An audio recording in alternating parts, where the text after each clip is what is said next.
Hello అండి, నమస్తే. నేను వంశీముని ఏంటి from NRA from London. So రెగ్యులర్గా చాలా వీడియో చేస్తుంటాను. సో ఎందుకో ఈ వీడియో చేయాలనిపించింది. నిన్న మ్యాసివ్గా జరిగిన ఈవెంట్ ఏదైతే రామోజీ ఫిల్మ్స్లో జరిగిందో, మన ప్రిన్స్ మహేష్ బాబు గారి movie with super director SS Rajamouli గారితో, Varanasi globe trotter hashtag. So అది ట్రైలర్ చూసాను, చాలా బాగుంది యాక్చువల్లీ. అంటే ఎన్ఆర్ఐగా రియాక్ట్ కావాలనిపించింది చూసినాక, ఎందుకంటే గత మూవీస్తో పోలిస్తే రాజమౌళి గారు ఆర్ఆర్ తర్వాత వచ్చిన మూవీ కదా ఇది. సో డెఫినెట్లీ హోప్స్ అండ్ ఉంటాయి. సో నాకు అనిపించిన పాయింట్స్ ఏంటంటే, ఇప్పటివరకు రాజమౌళి గారి బ్లాక్ బస్టర్స్ ఏవైతే బాహుబలి కానీ ఆర్ఆర్ కానీ చూస్తే కనుక ఇంటర్నేషనల్ లెవెల్లో మంచి పేరు తీసుకొచ్చింది. సో ఆ రెండు మూవీస్లో మనకి రెండు క్యారెక్టర్స్ ఉంటాయి, అటు రానా కానీ ఇటు ప్రభాస్ కానీ ఈక్వల్గా.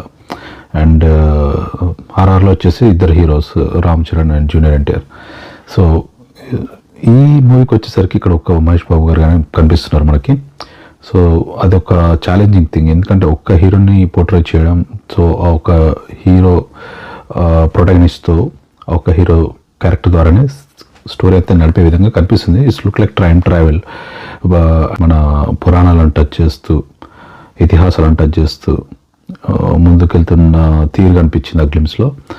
సో ఎంతవరకు ఇది జనాలకు రీచ్ అవుతుంది అంటే ఖచ్చితంగా రాజమౌళి గారు అంటే ఆ స్క్రిప్ట్ చాలా పక్కడబందీగా ఉంటుంది.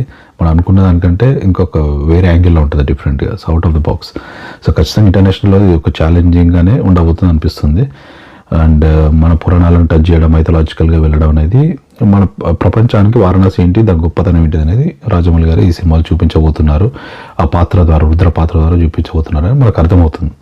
సో దీంట్లో ఉన్న ఛాలెంజెస్ అయితే మెయిన్గా ఒక హీరోతో ఈ స్టోరీలు నడుపుతారు. పృథ్వీరాజ్ మేబీ విలన్ అయినా కానీ ఎలా తీసుకెళ్తారనేది మనం చూడాలి. అదొకటి. ఇంకొకటి ఏంటంటే, ఇప్పుడున్న జనరేషన్లో ఒకప్పుడు బాహుబలి ఆర్ఆర్ఆర్లో వాడిన గ్రాఫిక్స్ కానీ అవన్నీ కూడా ఇప్పుడు అందరికి అందుబాటులోకి వచ్చేసాయి. ఏ వచ్చాక అందుబాటులోకి వచ్చేస్తాయి. ఎవరైనా ఇప్పుడు అలాంటి ఆ లెవెల్ విజువల్స్ క్రియేట్ చేయడానికి పెద్ద ఇష్యూ ఏం కాదు.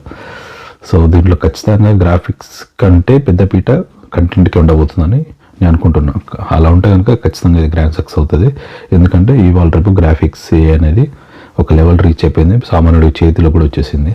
సో అట్లాంటప్పుడు ఇంకా కథలో ఉండే విషయం, ఆ కంటెంట్, దాన్ని డ్రైవ్ చేసే విధానం, స్క్రీన్ ప్లే ఏదైతే ఉంటుందో దాని ద్వారానే ఈ మూవీ మనం 2027లో చూడబోతున్నాం.